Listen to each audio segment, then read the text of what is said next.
The Newsroom, where untold story is revealed.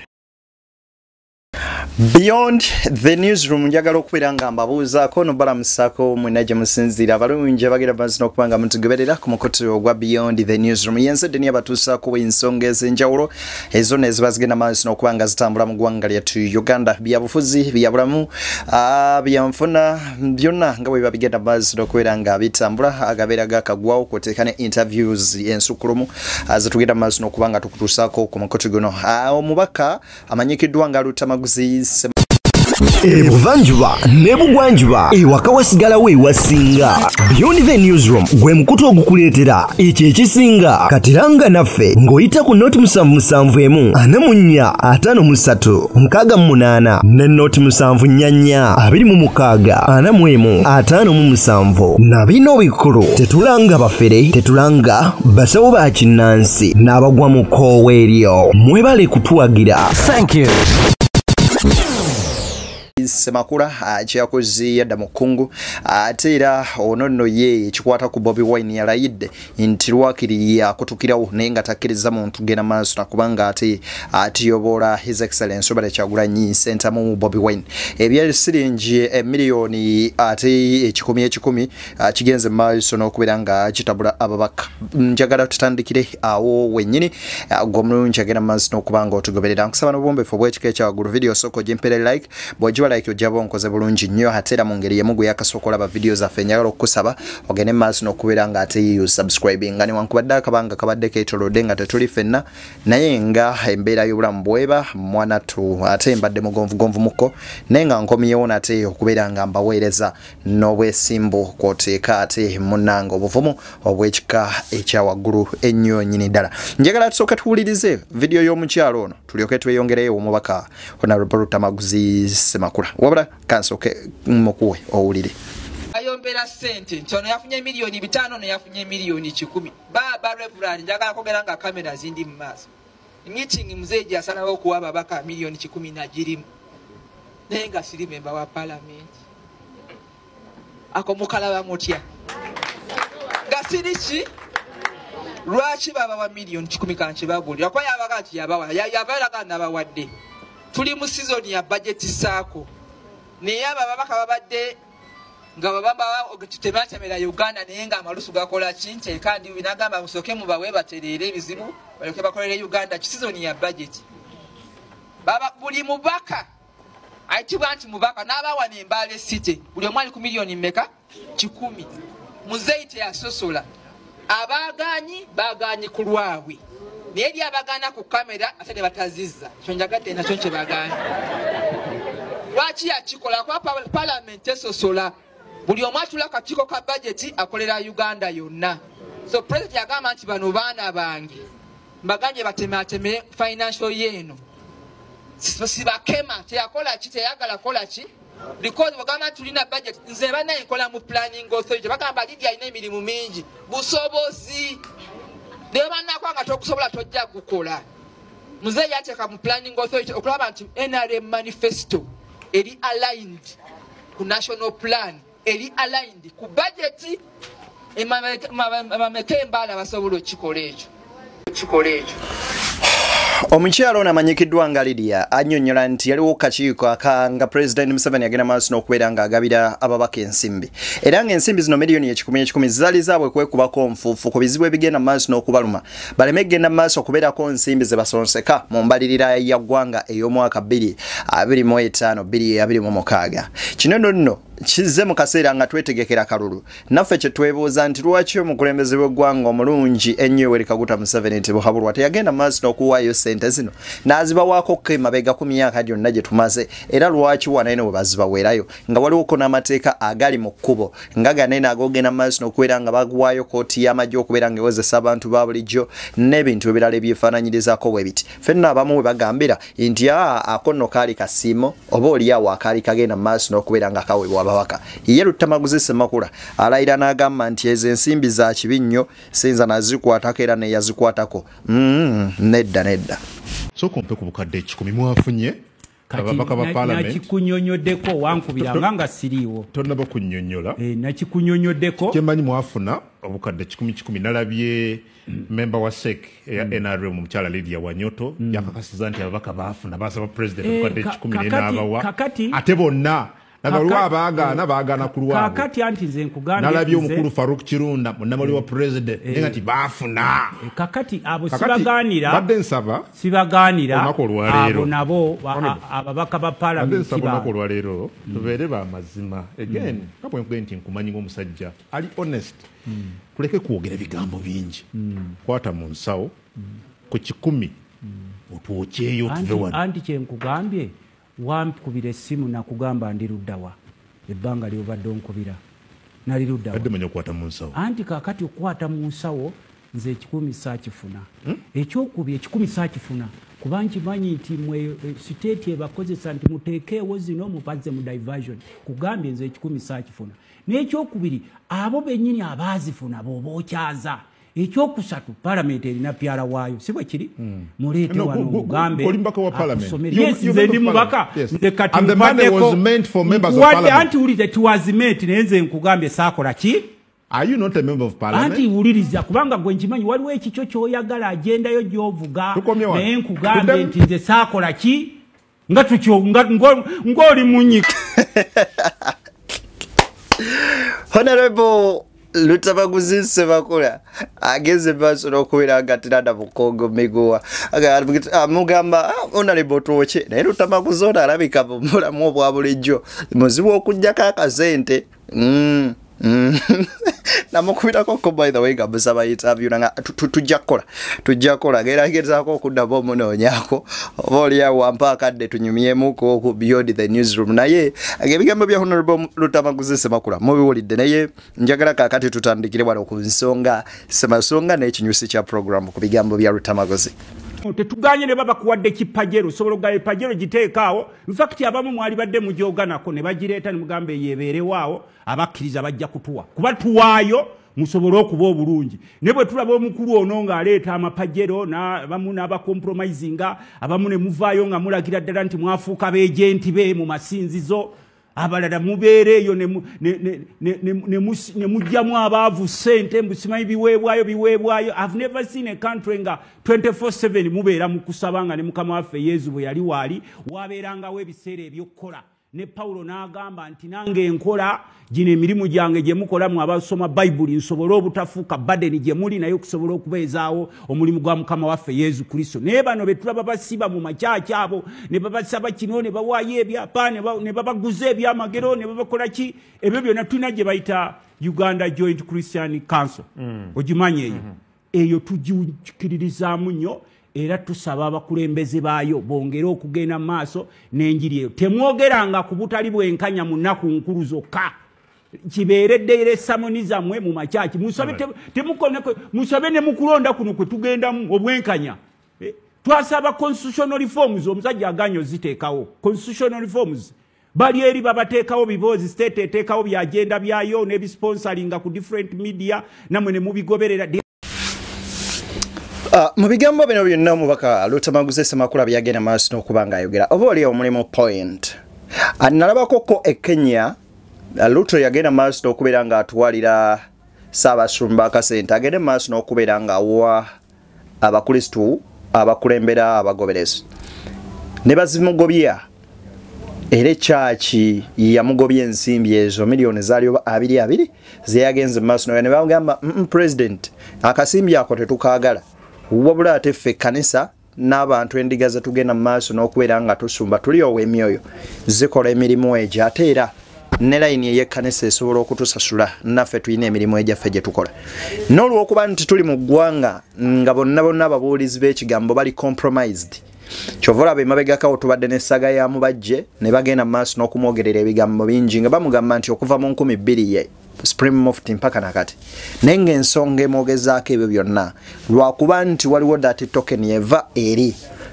era nga omukulu wamwesiga nnyo bafunye ebintu ebyenjawulo era nga bwolaba ne makanisa osanga abasumba banene abasinga okulwanagana balwanagana na lwa nsonga egi ani atuuka mu office enkulu ani ajjayo gojjayo kinene kyovula babamu balwana ndi ku side ya mwana ona ali ku side ya tata oli ali ku side ya mama bonna nga balwana naye nga si basumba bebeekuba naye just kye bajja eri kye kibigera maaso n'okubalwanya ekitegeeza nga bava dda ku mulamu omutuufu omungu gwe yagenda mu maaso n'okubatuma ogw'okubuulira abantu baabwe ebintu by'ensi ne bitukyayo oba oliawo katonda ekyekituufu kyayogera bangi bafaatha bagenze maaso n'okugabirwa amamotoka oba oliawo ekirimi ne batandika okukyogeza kyokka nga ate abakristaayo bennyini be bagenda mu maaso n'okutulugunyizibwa ono nno ye agamba temujja baleetako lusiddiiku wulira nno kyakoze ne Mathias adde naffe enseko nammwe bamawulire nga temumanyi kigenda maaso wakigolowooza Kyagulanyi we yagenda ebweru w'eggwanga His Excellency Kyagulanyi ng'agenza okusinkana House of Commons mwewano state yalwana nnyo kulaba nga His Excellency Kyagulanyi tafuna both local and international headlines ate media zonna ne zimakinga sure they never covered what happened in UK House of Commons gomanyi okulonda omukisa ogutasangika ne bakulonda as a leader of opposition in Africa n'ogenda osinkana House of Commons an equivalence of meeting a government of UK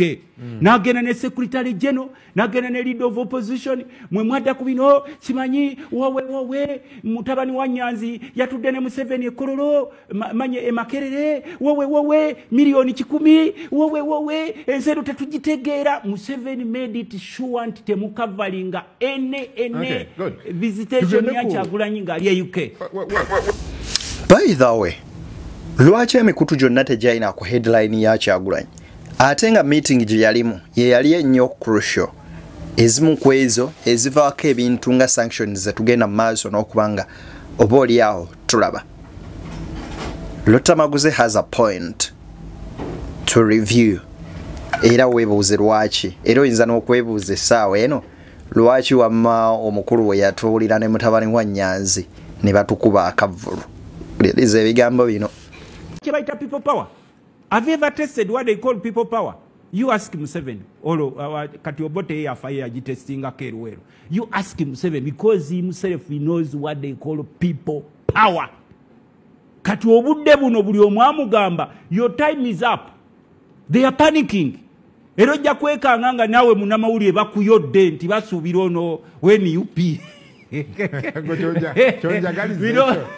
Bino be mwambala t-shirt ye ya red eyinza okubanga t-shirt yo ya Manchester United naye musajja n'akuyola mwalabiko ono when you pee sikwagaliza let's be practical really nebala abaami ekyabaziba matuufu banyumira mpo ensonga zino bwe baba bazira batebaagala zogerako eziruma bannansi kyokka ate ng'ebituuka ku bannansi bo batyo ku bintu ugenze maaso n'okubeerawo nga bannamawulire bakubwa emiggo era media house ne zigamba to withdrawing abaana baffe tubajjeyo naye ng'okwogera ku ekyo ekituufu ekihappening ekiruma bannansi oba oliawo beesuulirayo gwa naggamba kale kiruma ekintu bwe kityo mu DP gy'oli siri mu DP muli mu kwerumaaluma aba NUP mwetemyemu ekigenze ewala abefudisi betemyemu ekigenze ewala aba UPC kyekimu webyo gwobiraba tekawo bokisi ekulaga betemyemu tekawo bokisi gwe kankubuulireko gomanyi siteti hiti gyewulira omanyi nze mawu mulabeko ki naawe sina kye mwetaagisa amulukinga ate ebiga picture tekuliiwo nkugambye tekawo bokisi gomanyi siteti hiti gyefiiringa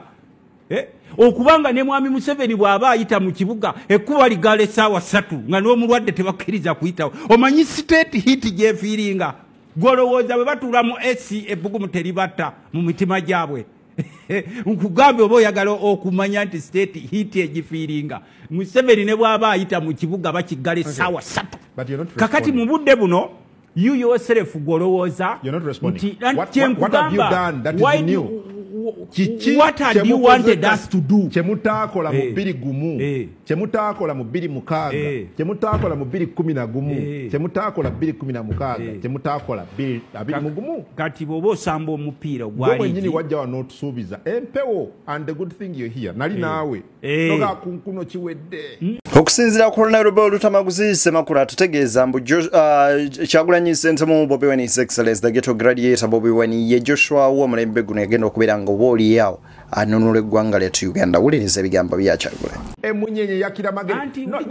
Emunyenye yaka naye gwe kiva ku gwe olumu muziba abatagiraba n'abuuza ku bantu nti emunyenye mugiraba gwe buuza nze kuba kati gwe kanguteekere mu kategori yaba political blind people nti tolaba munyenye we yakira magere gwe munyenye togiraba. Musajja n'atambulako butambuzi nti owaaye gavumenti eweze tolina kuddamu kutambula. Gw'omanye ebbugu mule bawulira. Njagala gwe tuteekewo wano bannabyabufuzi ogaye nti Kyagulanyi kati agenda kulaale ojja kulaba 2020 that doesn't matter. Emunyenye yakira magere era kuno ogenda kulaba kati timu z'omupiira ebungereza buli emu ejja competing atwala premier bwetagitwala ng'evaamu nti kati tuvuddemu kuba premier Liverpool yegitutte Joshua Joshua wali gwe tomulaba kuba you are not a politician. Abalengera Joshua nkugambye bamugambye tolina kuddamu kutambula eno n'abagoberezi be bonna babajjuza makomera. Joshua yali agenze mu Arua omusajja omu atalina nsonyi n'akabinja ke ne batandika okugamba Joshua twamusanze n'emmundu n'olwaleero tebagitulaganga ne baddira omusajja waayo omulugwalo Arua ne bamugamba sebo gamba nti wano waddemu nabaga nti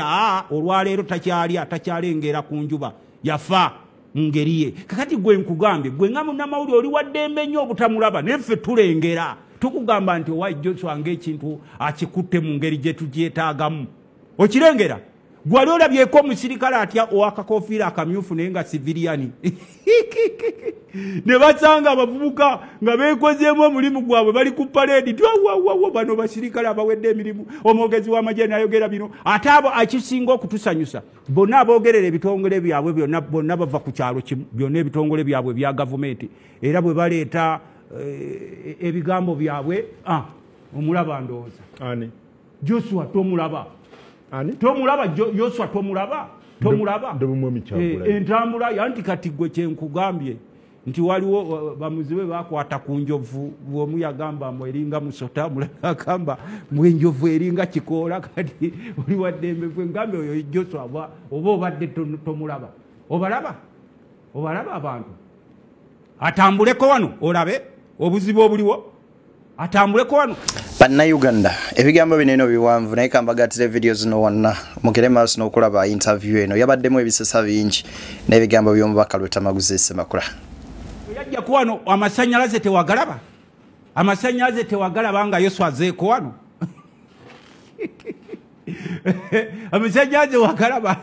walaba okusatira kwa siteeti nga Yoshua azeeko wano lwobwa naawe wakwatako kuli eri omanyi ku fezi n'osembererako wali eri n'ogawulira amasannyalaze. So ffe kye tukugamba nti Kyagulanyi si yatusaba okubeera omukulembeze ffe tumugamba nti look here you have a better vision for this country. Waŋŋamba mu 2020 nti ketuleese Joshua Abayisiraeli bamaze okutuuka mu nsi ensuubize. Okay, that was 2020. Nebwa muganda wange genda mpola era bye nakugamba came to pass. Anti kakati it hasn't passed. Okay. It hasn't passed. Abayisiraeli Joshua why do you think the state is panicking? Fe tutambula tugenda tujja kutuuka abatalina ssuubi abakaludaya bajja fiireyo mu kkubo. Fe tutambula we are marching on, we are saying to hell with Museveni's dynasty here in Uganda. It can never be. Namwe abamuli ku lusegera abalowooza mbu buno busika bwammwe, it will never be. Ugandans are very sober. Omanyi gwe obeera mu nsiko.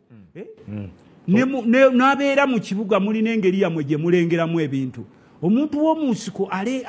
tapapa. Kakati mu budde buno tukugambye nti ffe tukugamba Museveni bw'abanga ayagala eggwanga eritebenkedde n'owasanyuka TV kungu n'alyeyagaliramu n'abaana be, it is high time to say bye bye. Whichever circumstances bw'oba oyagala okutegeera abasajja bano land ya psychology baguumaaza bakozesa ebintu bisatu Museveni byakozesezza gwatulaba bisome nze bye namusomamu kye yasooka okumastaringa ye divide and rule policy. Okimanyi ekyo? Ekyokubiri Museveni yasoma kye bayita okuguumaaza. muyinza okubanga muzanya naye muti omweso muzanya naye muti omweso nagamba laba omusota ogenda otunula eri nga yajjeemudde empikizo nga azitadde mu nsawo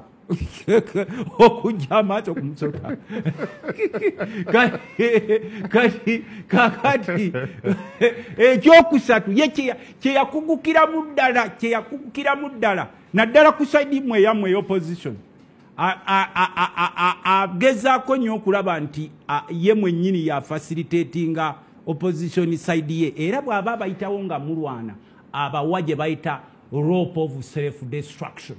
omuguwa ne mwetuga omuguwa n'abasanga b'opposition bano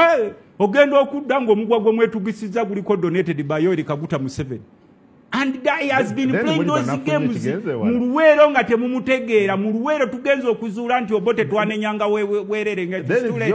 bwe yajja mu Buganda tugenza okwekanga nga Buganda yonna agigabanye ne banne lwaki mukkiriza omuguwa anti kaakati nkugambe nange kyenkugambye nti mugezi nange kyensooka okukkiriza alwana Muserefu kucyankalanya abamuvuganya Museveni as a politician is a cunning man. Era bw'alaba wano ab'opposition nga bali mu kwesika ng'ayitawo asuulawo omugwa gwa nylon. Si yakwata abasuulirawo omugwa gwa nylon ne mukwata opposition n'aguyingizaamu opposition munne gye bayita self destruction. Kakati ffe abamuyize tools endala z'akozesa z'ez'okubaavuwaza. He has to ensure that you remain poor ne mu becoming beggars in your country. Atuula ne ku meeza n'agamba I know most of you are poor. N'omubuuza wali ova mu nsiko z'eruweero wajja nakaki wano katulageko ke walina wano. Tulageko nti we yali ava eruweero n'ennyumba yali tagirina. But naye kati kwasirivingira kumwe kubanga you have surrendered mulowooza nti obugagga bulina kuba bwa Museveni n'abantu babatono musarendalinze ttaka lyammwe lyonna bali batutteko ennyanja bazibatutteko resources zonna be bamanya kiki kye bazikolamu and you think you are happy. Joshua yani Joshua ali magere ekitebe kye kiri kavule Jikudie musebo mu Bible yange tukuvu yange yalutamaguze yange ganze Joshua ali magere ekitebe kye kikulu ekya yeekaalu kiri kavule era ye munyenyi munyenyi zaakana yeba muzibenga kungu tebaziraba kubanga Bible egamba nti birina amaaso Joshua guwangamba ne munyenyi biwangamba mu kino kigambo kyaffe kya Bible yabakiriza Bible egamba birina amaaso naye tebikola ki birina amatu nkugambye munyenye gwe state gwe kimanyi kye bayita gwe head of state okubanga ne capital city agitya okugiyitamu nga ayamaje ne bagale enguudo ngamba mu 220 n'ongamba 220 mugumu agenda kutuusa mu nsi ensuubize tutambula tutambula togwamu maanyi munnamawulire togwamu maanyi kiriza nti Joshua gwayogerako si yono maybe togwamu maanyi osobola okubaayo n'obuwo gwe weekulyetingira ze kugee tutambula. Imagine singo obudde bukyanga kati wetuli ne bakugamba nti omusajja agenze Kaganga. Just imagine gwe ngamba gwe munansi ne babikesa wazino nti omusajja agenze Kaganga. Omanyi kiriwo ekiddirira ngamba namwe wereru baba mute tubanenya muwagira kubanga these people have made sure nti temuba na sente abamu babafudde babunda abalaba bafuula beejenti baabwe indirectly abalala mwali badde muvaayo okwogera ku kituufu naye you pretend nti mutya simanyi bajja kubasaanyaawo simanyi obugagga bwomwe bujja kugenda. You yourselves are not safe either. You keep changing. Beyond the newsroom sigenda gatako nsonga yonna nze Deni mbeebaza bagenda maaso n'okutugoberera n'okubeera nga ate mutuwa amatu n'okutuwagira entakera tusinkane mu mboozi endala mpitirivu zengenda maaso n'okubeera nga ndeeta mbagaliza bimunjagaliza tuweerabira ku like nga video eno sharingirako munno ate kyenkujjukiza nti amawulire mangi ge tukyaleeta banywanyi mbagaliza ebyo bimunjagaliza tukomawo.